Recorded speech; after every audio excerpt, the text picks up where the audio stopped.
Good morning, dear students. Welcome to your school channel, Oriental Public School,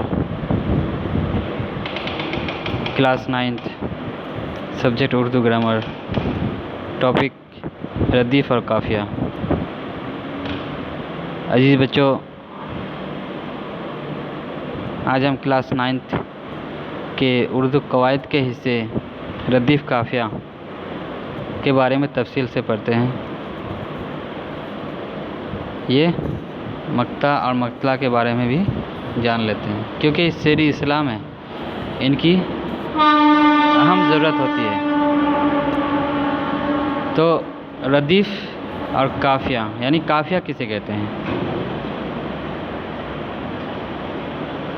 काफ़िया वो हम वज़न और हम आवाज़ अल्फाज जो इशार के आखिर में, या शेर की जमा इशार है, शेर के आखिर में लेकिन रदीफ़ से पहले आए, लेकिन इससे पहले जो है ये रदीफ़ से पहले आएगा, उसे काफ़िया कहते हैं। उर्दू शायरी में काफ़िया से मुराद शेर के आखिर में आने वाले हम वज़न अल्फाज, यानी शेर के आखिर में जो आएगा लेकिन हम वज़न होंगे, इसकी वज़न जो है एक ही जैसे होंगे। हम वज़न से मुराद है एक ही जैसे वज़न बहर रखने वाले हैं। हम आवाज़ अल्फाज याद रखिए, काफ़िया शेर के साथ साथ बदलता रहता है, यानी काफ़िया जो होते हैं दूसरे शेर में दूसरा भी हो जाता है। और रदीफ़ काफ़िया के बाद आता है, लेकिन रदीफ़ जो होते हैं ये काफ़िया के बाद आते हैं, काफ़िया के आखिर में आते हैं। काफ़िया के लास्ट, काफ़िया आने के बाद ही रदीफ़ आते हैं। वो तमाम मिसरों में एकसा रहते हैं, यानी रदीफ़ जो है तमाम मिसरे में एक ही जैसे रहते हैं, उसे ही काफ़िया कहते हैं। काफ़िया के माने पीछे आने वाला होता है, जैसे आना, जाना, खाना, जैसे नाम, जाम, काम, शाम, ये इस तरह के अल्फाज जो हैं आते हैं। जैसे दिले नदा तुझे हुआ क्या है, आखिर दर्द की दवा क्या है, इसमें जो है काफ़िया निकला जा सकता है। जैसे दिले नादा तुझे हुआ क्या है, आखिर इस दर्द की दवा क्या है। ये क्या है रदीफ़ है, उससे पहले हवा और दवा, ये दोनों ही जो है काफ़िया कहलाते हैं। काफ़िया वो हम वज़न और हम आवाज़ अल्फाज होते हैं जो इशार के आखिर में लेकिन रदीफ़ से पहले इस्तेमाल होते हैं, उसे काफ़िया कहते हैं। काफ़िया के कुछ शराइत यानी शर्त है, कंडीशन है, जिससे समझ सकते हैं ये काफ़िया है, यानी ये बता सकते हैं ये काफ़िया है। काफ़िया ये हम वज़न होंगे, हम आवाज़ भी होंगे इसकी, यानी हम आहंग भी होते हैं इशार के आखिर में लेकिन रदीफ़ से पहले होंगे, यानी शेर के आखिर में आएंगे लेकिन ये रदीफ़ से पहले आएंगे। यही उनके शर्त है, यानी शराइत है। उसके बाद काफ़िया या फिर काफ़िया का जो शेर है देख सकते हैं, असर उसको ज़रा नहीं होता, रंज राहत फ़िज़ा नहीं होता। असर उसको ज़रा नहीं होता, यहाँ पे लफ्ज़ आया है ज़रा फ़िज़ा, ज़रा फ़िज़ा। अल्फाज जो है यहाँ पे बदले हुए होते हैं, यानी लफ्ज़ जो होते हैं दोनों के, यहाँ पे ज़रा है, यहाँ पे फ़िज़ा है, वही बताया गया। ये उनके अल्फाज बदले हुए होंगे लेकिन आवाज़ एक ही जैसे होंगे, इसके वज़न भी एक ही जैसे होंगे, ये काफ़िया कहलाएगा। जैसे असर उसको ज़रा नहीं होता, रंज राहत फ़िज़ा नहीं होता, इसमें लफ्ज़ आखिर में आया है नहीं होता, नहीं होता, ये दोनों काफ़िया कहलाएगा, यानी ये सबसे आखिर में आ रहा है और काफ़िया के बाद आ रहा है। तो काफ़िया जो है रदीफ़ से पहले आते हैं। ये काफ़िया जो है ये काफ़िया है, तो ये काफ़िया जो है रदीफ़ से पहले आया है। सबसे आखिर में क्या आया है?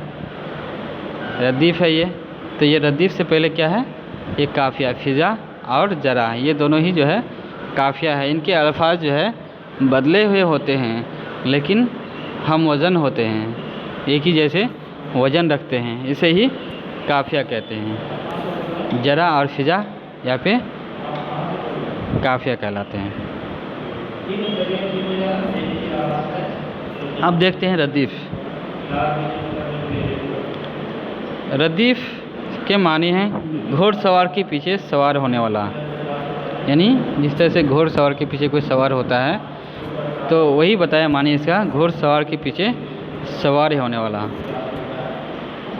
मुस्तकिल कलमा या कलमात जो इशार के आखिर में बार बार दोहराए जाते हैं, यानी शेर के आखिर में जो है ये लफ्ज़ बार बार आएंगे। इसमें जो है ये मुस्तकिल होगा यानी परमानेंट होगा, इसमें कोई आर्जी नहीं होगी, टेम्पोररी नहीं होते, बल्कि ये जो है परमानेंट होते हैं, मुस्तकिल होते हैं,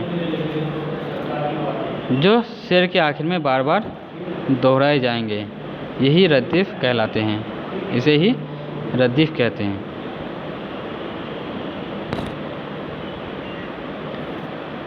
रदीफ़ का हर मिसरे में होना लाजमी है, यानी हर मिसरे में जो है ये रदीफ़ पाए जाएंगे, ये लाजमी है, ज़रूरी है।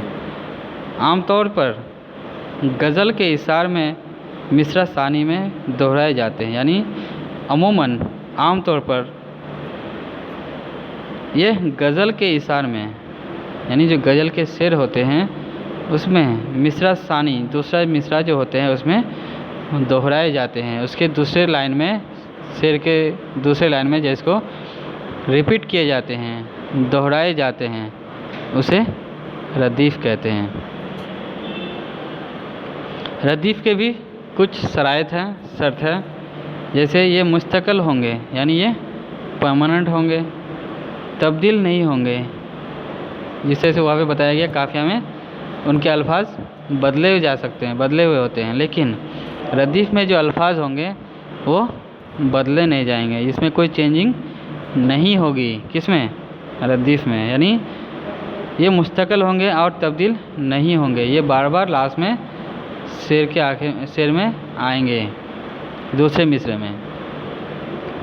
इशार के आखिर में बार बार इसी तरीके से दोहराए जाएंगे, इसको जो है रूल्स के तहत जो है इसको बार बार दोहराए जाएंगे, लेकिन इसमें कोई तब्दीली रद्द-बदल नहीं किए जाएंगे, यही इसके कंडीशन है, शर्त है।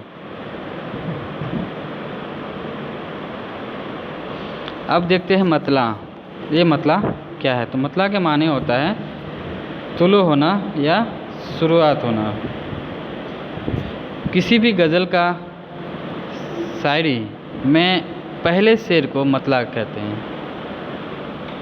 कोई भी गज़ल हो या नज़म हो, उसका जो पहला शेर होगा वो मतला कहलाएगा या हुस्न मतला कहते हैं, जिसके दोनों मिसरे हम काफ़िया और हम रदीफ़ होते हैं। अभी जो पढ़े मतला, रदीफ़ और काफ़िया, ये दोनों ही जो है मतले में पाया जाएगा। मतला का जो शेर होगा वो गज़ल का या नज़म का पहला शेर होगा, प्लस इसमें रदीफ़, काफ़िया या हम आवाज़ अल्फाज, हम वज़न अल्फाज जो है पाए जाएंगे, मिलेंगे, इसे मतला कहते हैं।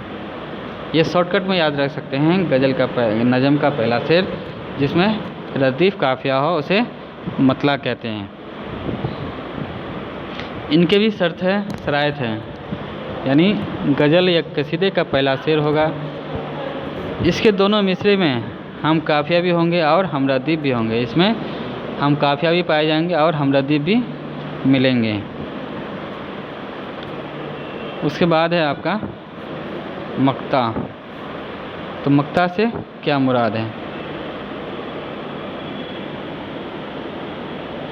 मक्ता के माने होते हैं कता करने के या काटने के हैं। यह गज़ल या कसीदे का आखिरी शेर जिसमें शायर अपना तखल्लुस इस्तेमाल करे, मक्ता कहलाते हैं। कोई भी जो गज़ल या नज़म है,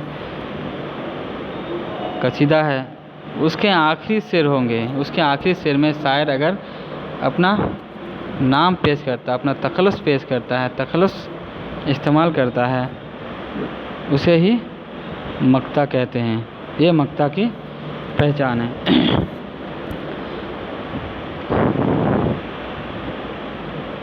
मक्ता के कुछ शराइत हैं।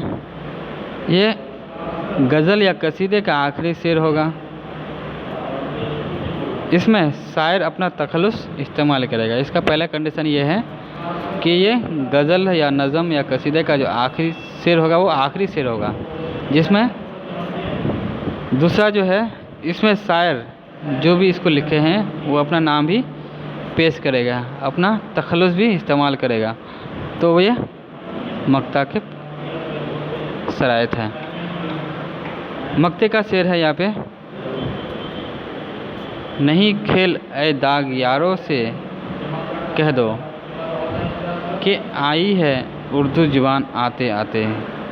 यानी या फिर दाग जो उर्दू के मशहूर मारूफ शायर है उनके बारे में बयान किया गया है कि दाग अपने शायरी के यानी नज़म के आखिरी में अपना नाम भी पेश किए हैं शेर में। यहाँ पे लफ्ज़ आया है दाग, तो दाग जो है ये शायर है और ये अपना तखल्लुस इस्तेमाल किया है इस शेर में।